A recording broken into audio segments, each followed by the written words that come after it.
Okay, so mga kababayan, ganito po ginagamit ang website na to ng sumbong sa Pangulo.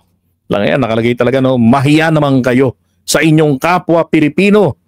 Sabi niya, yung speech niya, mahiya naman kayo sa mga kabahayan nating naanod o nalubog sa mga pagbaha. Mahiya naman kayo, lalo sa mga anak natin na magmamana sa mga utang na ginawa nyo.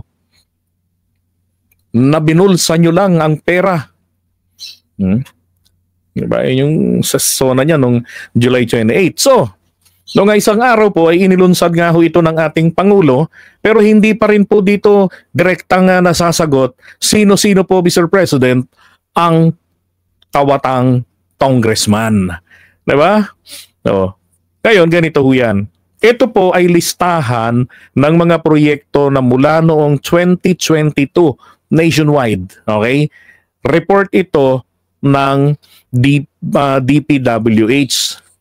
Yan, DPWH yan. Hindi po nangangahulugan na nakalagay rito ang kanilang mga proyekto na yan. Yan po ay corrupted. Hindi po ganon ang ibig sabihin nito. Kaya po may nakalagay ditong report. Yan. For example, ganito po ang paggamit. Ako, since I'm from Quezon City, so type ko Quezon City. Kahit one word lang Quezon, kaya lang pati province ng Quezon lalabas. So Quezon City, ayan, may Quezon. Diba? Quezon City. So eto, titignan ko ngayon anong mga barangay ito. So rito tayo, Barangay Sacred Heart. So may Marikina River. Yan, may Acropolis. Yan. So ngayon, kung residente ka po, for example ito, Barangay Mariana, laging nababaha dyan. Ito, Barangay Santo Domingo. Yan. Sa may kabila ng Quezon Avenue. So, ito nga proyekto na to, halimbawa, residente ako kunwari, ito dapat completion date na yan.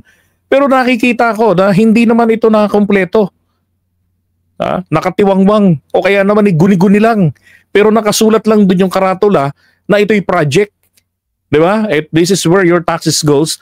Tapos nandun yung mukha ni congressman, ni mayor, lahat-lahat ng mga politiko nandoon. Pati nung yung mga pangalan, hanggang sa pangalan lang ng mga kagawad ng barangay. Ganon. Pero wala talagang actual project. So pipicturan po yun, tapos pipindutin itong report, ilalagay yung pangalan ng tao, edi palagay mo pseudonym, 'di ba? Tao ng taga Santo Domingo o kaya taga Barangay Lupalop, ganon. Para malaman talaga nila taga ron ka. Ngayon, pagano talaga yung email address and then dito naman yung contact number and then yung message mo. Mr. President, hindi po umiiral yung project na to. Guni-guni po ito. Mr. President, ito pong picture na to. Natira na lang ito dun sa itinayo nila na flood control. Nung bumaha, siya pa ho yung nakontrol ng baha, tinangay. Kaya naiwan dito, bakal na lang. Ganon. Tapos wala na pong nangyari. So dyan po. Then pwedeng maglagay ng picture as a proof. Okay? Then submit. Ganon po yung paggamit nitong sumbong sa Pangulo.ph. Okay? So pwede kayong maglagay ng email address ninyo para man malaman ninyo na ano yung naging tugunan ng ating presidente. Sinabi ng Pangulo, siya mismo ang titingin nito. Pero syempre, hindi naman po totoong literal yun. Dami niyan. Diyos ko.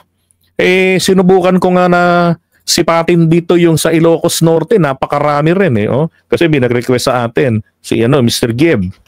Shoutout kila Mr. Gibb at sa kanyang wifey na laging nanonood sa atin. Mga taga Seattle, Washington, sa US.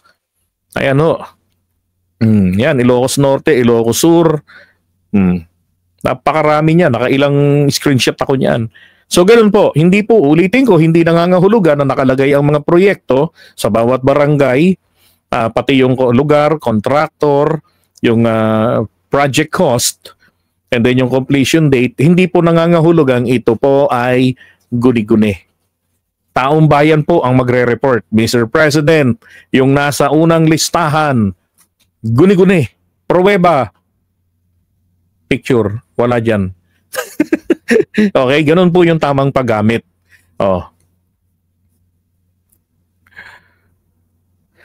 Diba? Okay?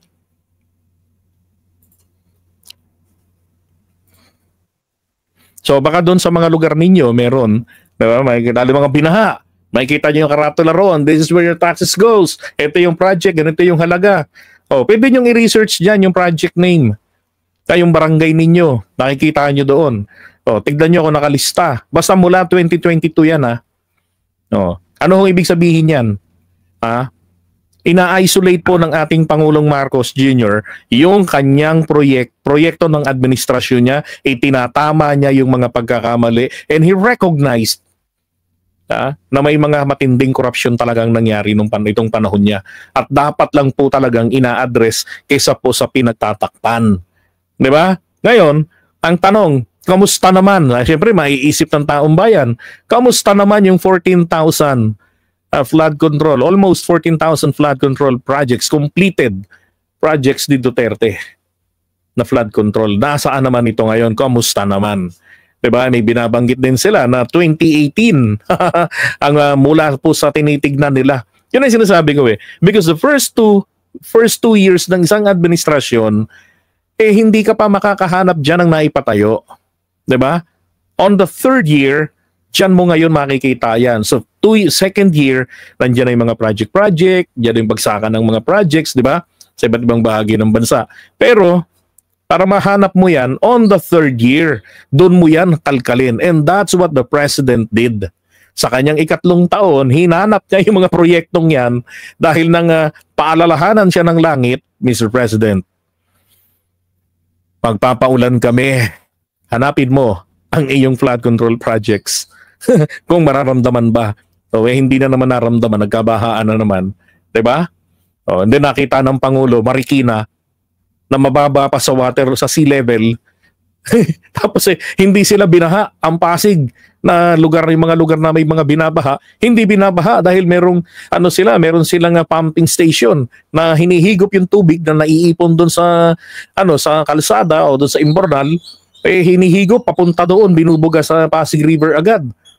Tapos hindi nakakapasok dahil may balbula yung mga imbornal, hindi yung imbornal na nakabuka lang gaya rito sa Quezon City na maglalabas ng tubig, 'di ba, galing sa mga kanal, tapos pagka tumataas yung level ng tubig ng ilog, papasok na naman sa kanya dahil walang balbula walang sumasara, walang humaharang para makapasok, 'di ba?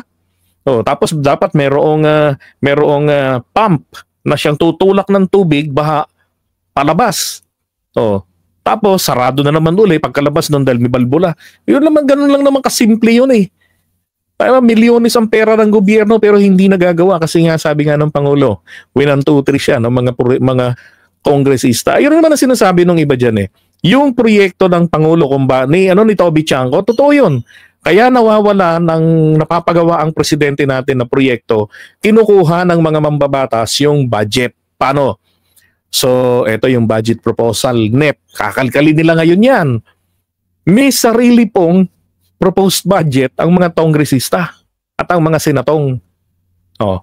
Yung original na plano ng presidente, ang gagawin nila ngayon ay lalagyan nila ng proyekto nila. Yung pondo, babawasan nila, ililipat doon. That is insertion. Diba? At yan ang pinipilit ni Chis Escudero na mangyayari dapat. Na hindi porket hiningi ng Pangulo, hindi na pwedeng mabago. Ba't nyo babaguhin?